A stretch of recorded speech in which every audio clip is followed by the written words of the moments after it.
Good morning and thank you for joining us today. Israel's ambassador to the United Nations, Danon, is going to deliver a brief statement. He will take your questions afterwards. If called upon to ask a question, please state your name and media outlet. Thank you. Ambassador.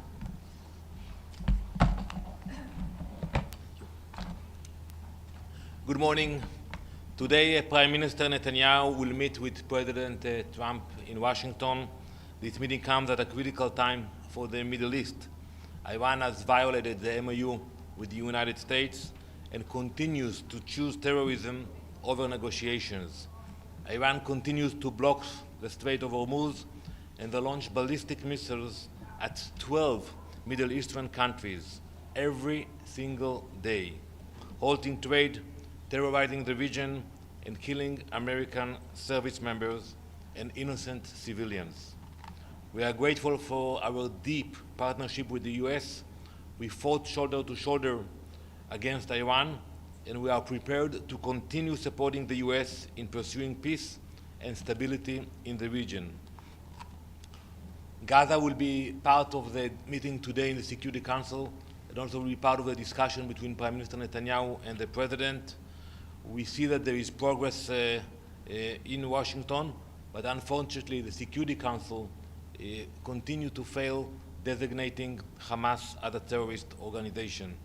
Hamas is the main obstacle to implementing the President's 20-point plan, and we demand that the Council will finally designate Hamas as a terrorist organization.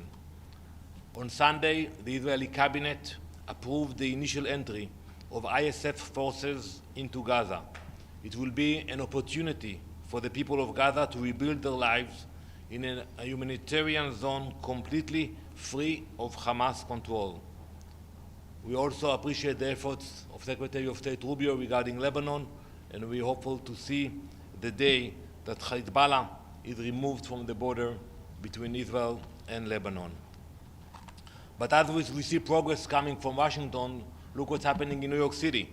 Mayor Mamdani continues inciting violence in New York. Last week, he threatened our Prime Minister that he will be arrested when he comes to the UN General Assembly. And when he realized he cannot do that, it was a baseless declaration, he continued to demonize Israel and spread blood libels. It is no surprise that just one day later, a radical yelling Allahu Akbar stabbed a Jew who stepped out of a synagogue in the Upper West Side. Mayor Mamdani promotes hate. It is dangerous. It is irresponsible. I would like to end on a personal note.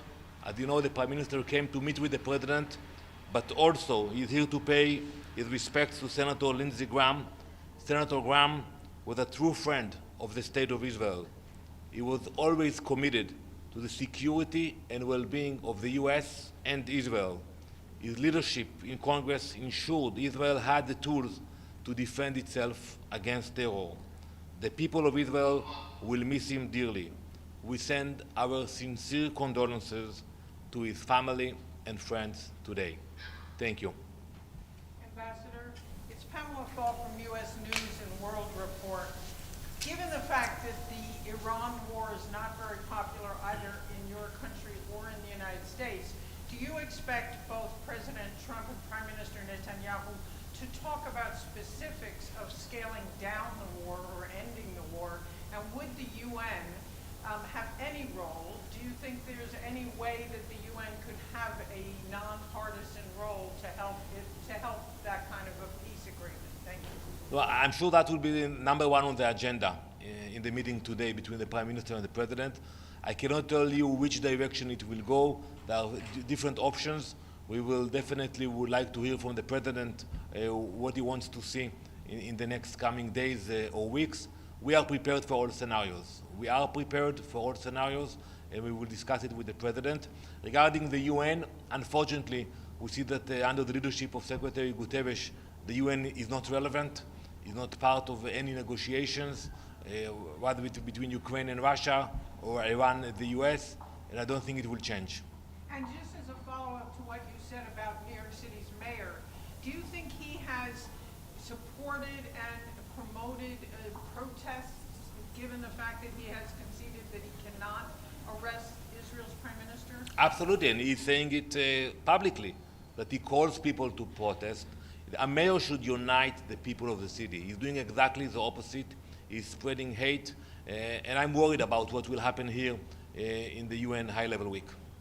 Thank you. Mr. Ambassador, on Secretary General Guterres' visit to Syria, any comments on that?